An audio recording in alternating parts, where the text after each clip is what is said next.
Welcome to Hip Hop Now Podcast. If you're from the future, you know what to do. Get your ass out of here. Don't disrespect the legend. Hip hop is here to stay. Let's get right into the business. What up, y'all? I am your host, Vegas, and this is Hip Hop Now Podcast, a podcast strictly, completely, specifically designed to keep you caught up on all things hip hop, music, and culture. That happened throughout the week. Big shout out to the subscribers of this podcast. We are knocking on the door of 6,000 subscribers in 2025.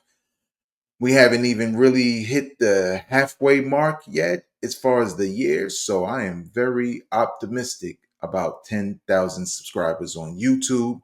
If you're listening to this and you're new to the podcast or you've been listening for years, check out the podcast on YouTube. It's me live. I got hip hop t-shirts on sometimes.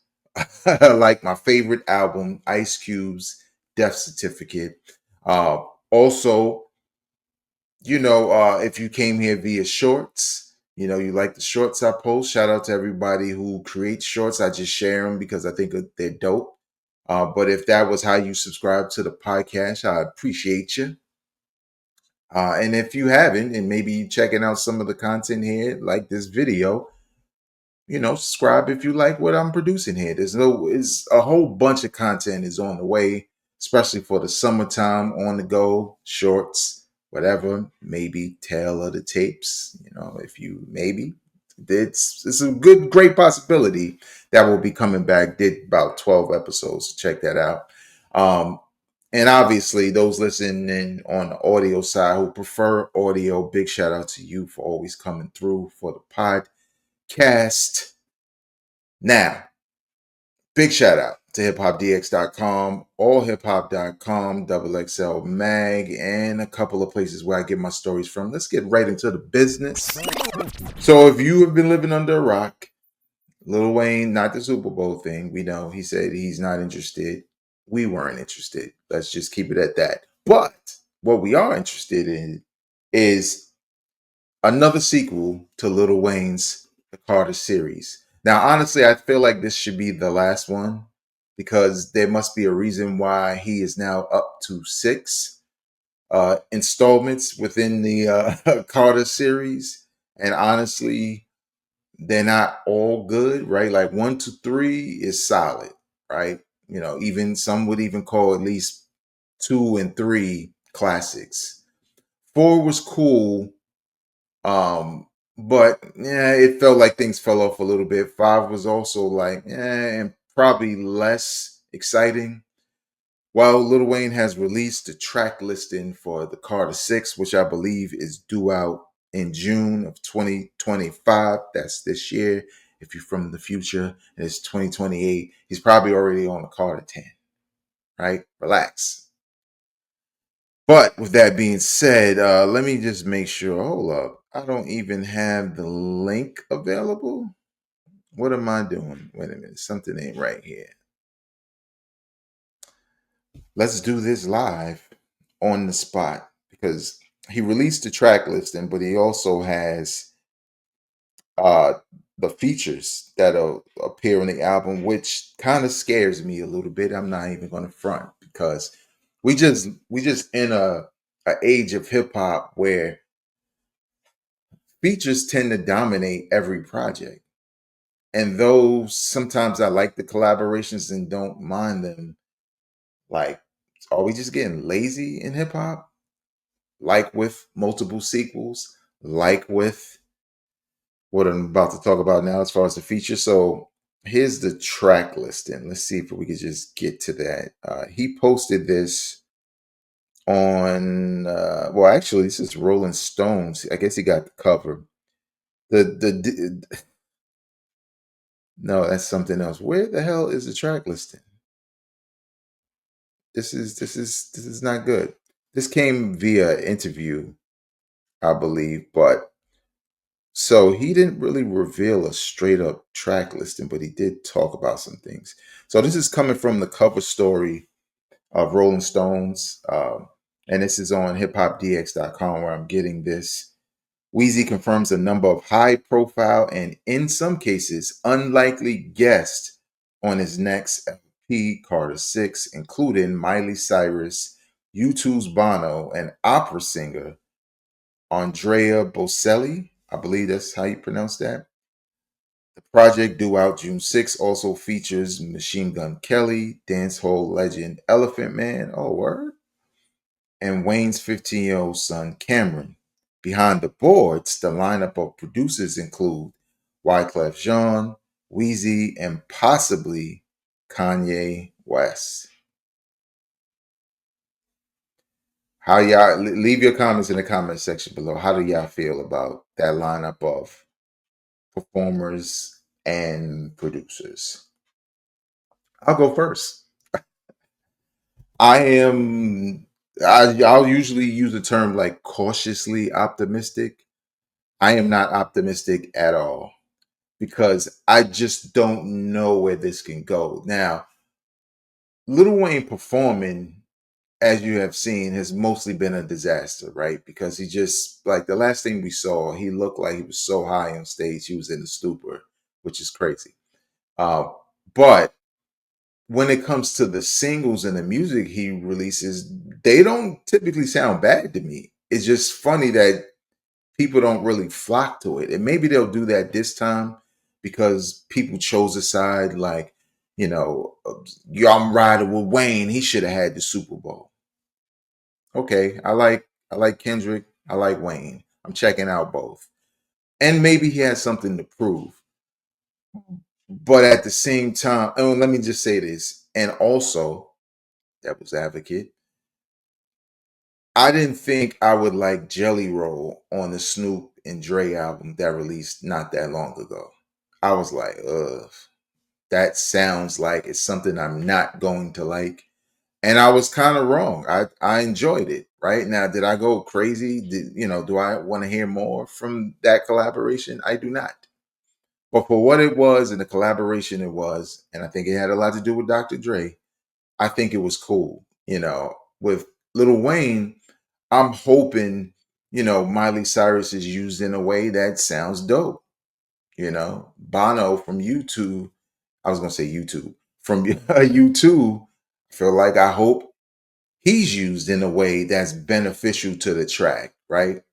But I just kind of want Wayne to go in lyrically, you know what I'm saying? Musically, I want the beats to be like hardcore rapping. I don't mind a couple of songs for the radio as long as they're not so cheesy they're stupid. Um, Production wise, I don't know what a Wyclef beat sounds like in 2025. And who knows, maybe I've heard songs where Wyclef did the production, but I didn't know he did the production. So I don't know. And Kanye, I'll at least say this: as long as he's not rapping, because of things he likes to say in his raps to try to push people to the edge of not liking him for whatever reason. But production wise, he's still there. I'm sorry. Production wise, every time I hear a beat, I'll be like, well, I like the beat, but then I usually don't like his verses. So we'll see. And honestly, before I read this, I was assuming there would be more in line as far as features in line of like more hip hop artists, basically. And not that everything has to be that, because unfortunately, that seems to be what everybody else does. So maybe these features again are well placed and utilized in ways that they complement what he's already created. And I'm just hoping it's dope. And I will review it on this channel and I'll let you know, is it one of the best albums of the year? Yes or no? We shall see. So a huge announcement happened this week for the old heads, for the kids who respect the old school of hip hop. We're mostly talking 90s and some 80s here also. But Mass Appeal Records announced a campaign, a rollout of 7 albums from 7 hip hop legends. Now, one of those albums includes the Nas and Premier album, which is highly anticipated probably the most anticipated of this lineup. But this lineup also includes De La Soul, a solo Raekwon album, a solo Ghostface album, a Mobb Deep album, a De La Soul album, and an album from Big L. And what they say, and maybe it's out now, but as far as the news is out now, if the album's out now, that'd be great too. But a special guest, and I think we've already figured it out that it was Slick Rick. At first, I got caught off guard because I was like, "Oh, well, if they rolling out the red carpet after saying that list of names, maybe it's Rakim," because I knew Rakim had mentioned, I think last year, that he had another, like a straight up real solo album dropping, like that he was working on. So I was assuming, thinking like that would be crazy, but just as crazy, the legend he's referring to is Slick Rick. And Slick Rick hasn't had an album since The Art of Storytelling. And if I'm not mistaken, that was 1999. So that is a big announcement considering that's more than 20 years ago. I believe, right? Yeah, that's more than 20 years ago. So I'll be curious, and I'll say this: Slick Rick only has 4 official albums in his catalog. I think it's his debut, right? Great Adventures of Slick Rick. The second one, The Ruler's Back, I believe that's the name of that one. Behind Bars. Now, those 3 albums kind of came out around the time he was in jail, but obviously his debut he worked on to a T. The Ruler's Back was kind of like some album that was being worked on, but he wasn't there for the entire production of it. And Behind Bars was clearly he just wasn't. We got some other songs, and he's not here. And then there's 1999's The Art of Storytelling when he was free and he was out and he got a nice boost from collaborating with Outkast. And it was a pretty good album. And what I'm basically saying is with those 4 albums, I really only feel like one of them are whack. And it was the one he was in jail behind bars when it dropped. So I'm kind of optimistic because some may say, well, what's the last thing he done on the track to make you think he's still that guy from even 99? Well, a couple of years ago, he did a song with Mos Def, aka Yasin Bey, on his album. I'm blanking on the name, but the joint with the red cover. And I believe the name of the song was Auditorium, something like that. But Slick Rick's verse on that Mos Def album was a clear standout for me of, oh, he still got it. And more than that, his style of rapping and storytelling is still worth listening to. It doesn't sound dated like, oh, here he go, he's still doing that thing. Like, nah, it works today. So we're hoping for more. Now, let me just really quick go through my thoughts on some of those releases and how I feel as a hip hop fan and a fan of literally everybody they talked about. Nas and Premier, obviously highly anticipated, cautiously anticipating a very good project, right? And that has more to do with the production, which sounds weird, but Premier's production can sometimes be very predictable nowadays. Like he just goes for a certain mode. Some people say, "Hey, but that's his signature sound." Maybe you wasn't here for the Gangstar days. The only thing that was signature for Premier on the beats was him scratching the name of the song or scratching the name of the artist. That was predictable. But you go listen to albums like Hard to Earn or Moment of Truth, he got a variety of beats and they all crazy. So I'm kind of hoping for that variety to return as opposed to the same things he's been doing when he's produced a song here and there. So we'll see. De La Soul. Now the rumor is the De La Soul album is a album that De La Soul was working on in the past that I believe was produced by Pete Rock and Large Professor. If it's that album, which does feature rest in peace Dave Trugoy from De La Soul on it, this means this would be like a lost De La Soul album that Mass Appeal is now bringing to the masses, which would be crazy, especially if it's good. It would be crazy. Mobb Deep, we've talked about that Mobb Deep album. We know that Havoc's working on the production. Alchemist is helping out with the production. We believe Nas is featured on that album. Nas could potentially be featured on all these albums, which would kind of be weird, you know, because it's his label. To have him on there, all of them, you know, but some of them it makes sense.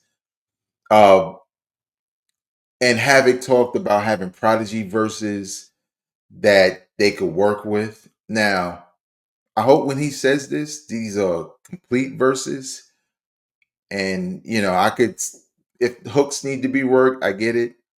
But I hope this is complete verses from Prodigy, lost verses from, you know, the past mixed with some more current verses. Um,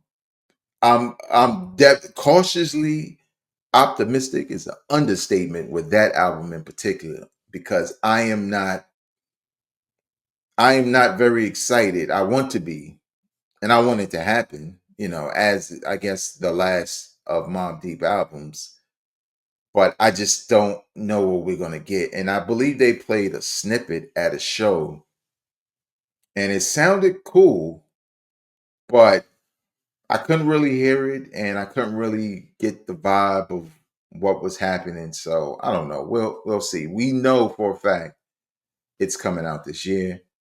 Who else? Raekwon. Now, I'm a little disappointed because I remember he did an interview during the lockdown with Hot 97, and he announced Cuban Links, only built for Cuban Links 3, is in the works. That was 2020, 5 years ago. What makes me a little like, come on, man, is the fact that Raekwon himself says this album is called like the Emperor's Clothes, which means it is not Cuban Link 3, which makes me feel like, I don't know, because I'll tell you about this. I did a tier list on Raekwon's catalog, and he has more dope albums than not, but he has kind of this, he kind of developed this hot, cold, hot, cold, hot, cold thing with his albums, right? Like, obviously, Only Built for Cuban Links is a classic. He drops Immobilarity. It's his whack album, hands down, in his catalog. But then he comes back with like the Lex Diamond Story, which I thought was a good album. And then he came back with Cuban Links 2, which I felt like was a great album. And he was on a streak after that with another dope album, but then it dropped down again with like Fly International. It just, I don't know what to expect from Raekwon. And though, like I said, he has mostly good albums, I'm assuming this will be another good album, but I don't know. I don't know who's doing the production. I don't know if it's going to be crazy. I don't know. Same goes for Ghostface, who just released an album that most Ghostface fans passed on because they just didn't like it. Me, I was in that same boat. Some of it has to do with something that, you know, Ghostface he can't really help, right? His voice is a little bit more gruff, and I don't know if that's a delivery choice, but it's not the ghost that like automatically locks me in when I hear the ghost voice. You know what I'm talking about? Shonda she in the barbershop looking for the booty. Like that one. Like before there was West Side Gun, there was Ghostface, right? And even though his voice is not similar, it was more high pitched and hype, you know, splattered gas. Like I like that ghost. But the gruff voice ghost is just one that it just doesn't do it for me. And ironically, bars, he performed like a one of them freestyle joints. I forget where, But that joint was like going viral and people were spreading everywhere. And they like, this the Ghost we want to hear. But what's so crazy was he was performing a song off his last album that sounds the same as what he was doing there, but people were dismissive of it. So is that last album on Mass Appeal secretly great? It is not. The second half falls off a cliff. But I'm optimistic because I think Ghostface knows that. I think he knows people weren't big on that album.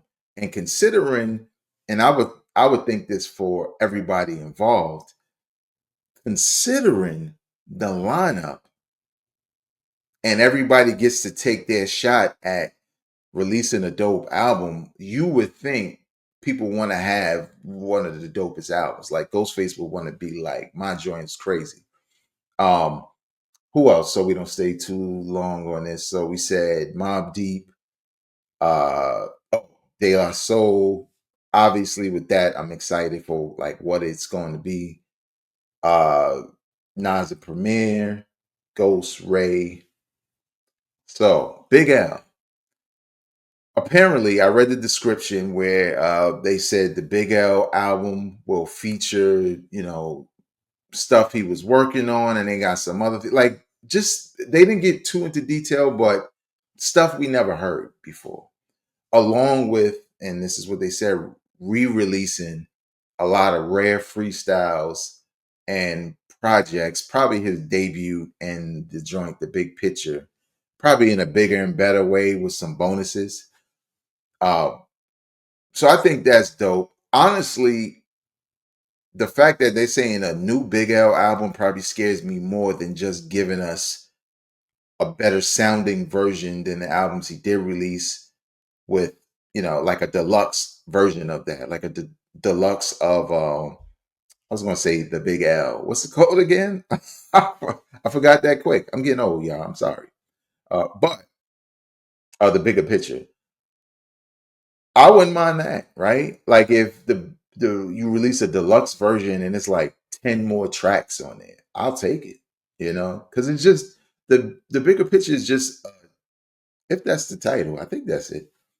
But it's just a dope variety of Big L stuff. And to me, when you do posthumous albums that you got to plug in features for, the bigger picture was one of the better ones that did that because it was some unexpected guest features like Big Daddy Kane, but then Big Daddy Kane's verse was kind of crazy too. And I was like, this album is all right. So we'll see. And the last one, like I said, Slick Rick, all these years, I'm absolutely interested in what that would sound like. Now, what I don't want Slick Rick to collab with everybody. I also don't want, and this is no shade towards any legends, I don't want him to pull out all stops for legends. The only legend I request on this album is Dougie Fresh. I don't care what y'all say. Let Dougie Fresh get on the beatbox or mix the beatbox with another beat. Let the Get Fresh crew reunite on this album. Doesn't have to be the whole album, but I don't want to hear guys who I think are dope, who I also think shouldn't be on a Slick Rick album because they just don't fit. Now, part of me would say I don't think I would have thought that the Outcast collab seemed out of place because I don't really look at Outcasts like ultimate storytellers. They told stories and they've told some dope stories, but it'd be different if he was linking up with somebody who was also a well-known storyteller, right? Like, I don't know, like Ice Cube, right? I know he's a older cat, but he's known for telling stories, and it would be dope if they literally collaborated on a story, but played characters in Slick Rick fashion. That would be all. How about this? All right, I'm getting excited. How about this? Nas is pretty good at that also. He got a couple of joints, storytelling. You get some of the, at least four, let's say, well known for having great stories in a catalog. I'm not talking about the one time LL did it or the one time this one did it. I mean, like, you know them for it, right? Like, Devin the Dude. You could put him and Slick Rick on a track, and I will be happy because I know it's gonna be funny. You know what I'm saying? So I don't know, but that's what I think. What do you think about this Mass Appeal rollout in 2025 from 7 legends? Are you excited at the prospect of all of these being dope, or do you feel like it could be a hit or miss type situation? Leave your comments in the comment section below. I read them, I like them, I pin them, I respond to them. And last, so since we've been talking about sequels on here, one of the sequels that just dropped for what some would call a younger generation, but there's a generation younger than them to be like, they ain't young, they old school. So you're just older. I'm including myself. And don't call me Unc. I ain't your uncle, okay? But I like OG. I'm not a gangster, but I like that. Old generation. I don't know. Uh, Wiz Khalifa dropped the sequel to his wildly popular, celebrated, probably close to 15 years old, something like that. Maybe a little bit more. Kush and Orange Juice. And obviously, this is Kush and Orange Juice 2. The album in total has 23 songs, and the total runtime is 1 hour and 16 minutes. Features include Smoke DZA, of course, Don Tolliver, RMR, I don't know who that is, Chevy Woods, he's dope, Larry June, of course, Juicy J, Max B. Now, this is an interlude, but that's crazy. La Russell's on here, Ty Dolla Sign is on here, Jason Martin, Gunna, OT Genesis. Oh, yeah, I was looking for him. Terrace Martin's is on here, and so is Currency. That's what I was looking for. Like, he got to be on this joint. For those who may be new to this podcast, reviews work like this: 3 listens. One time, just get full impressions. Just no expectations, just let it rock. Just play it. Second listen, now I'm going to listen more intently to what the goal was here as far as the beats, the rhymes, the entire album aesthetic. Sometimes the album cover, which I believe is a cover of Earth with like weed growing out of it, which is like, okay. And my third listen is just really to confirm my thoughts. For those who don't like too much detail and just kind of want to get to like how you rate it, I say I like it.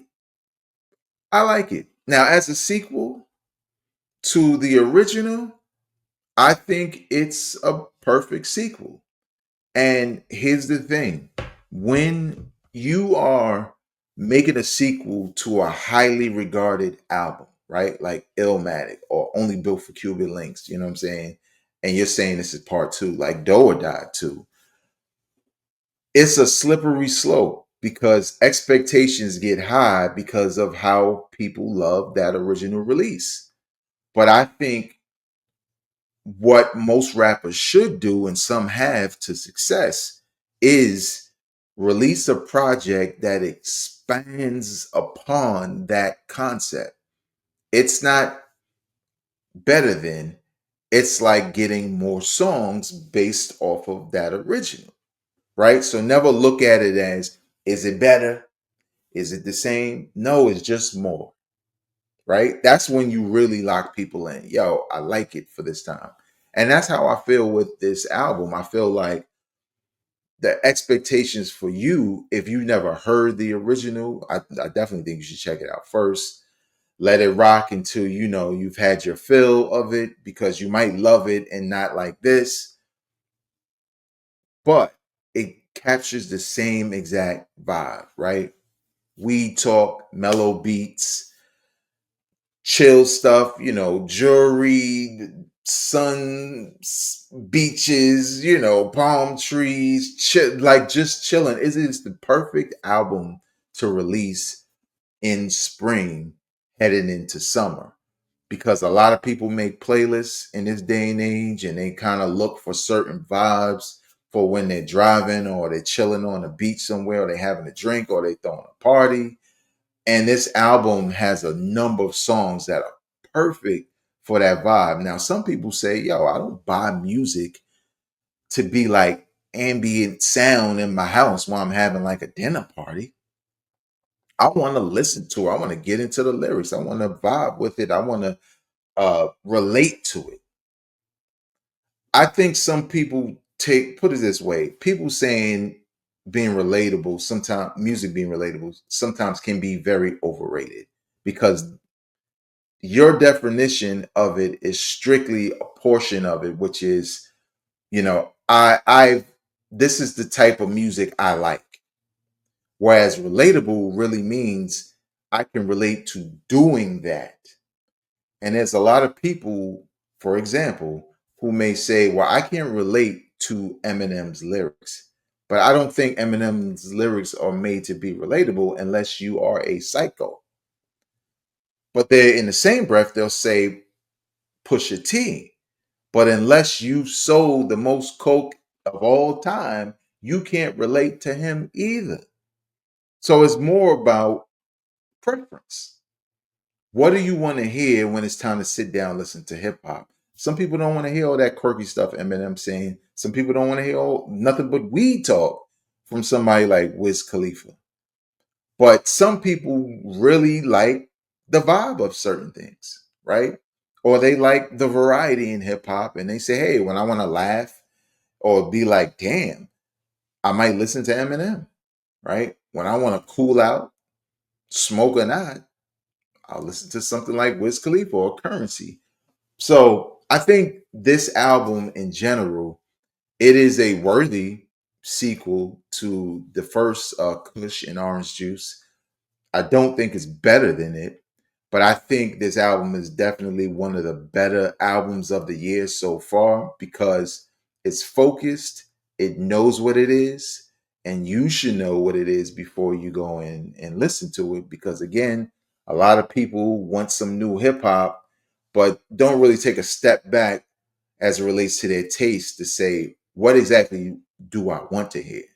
Like when I just want to hear, like, yo, I just want to hear gun bars all day. I'm Griselda to death. I might get into some locks. If I'm like, yo, I just want to hear somebody talk about coke and lavish lives.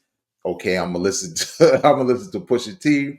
I'm gonna listen to Rick Ross. If I want to hear somebody, yo, I just want to hear something cool.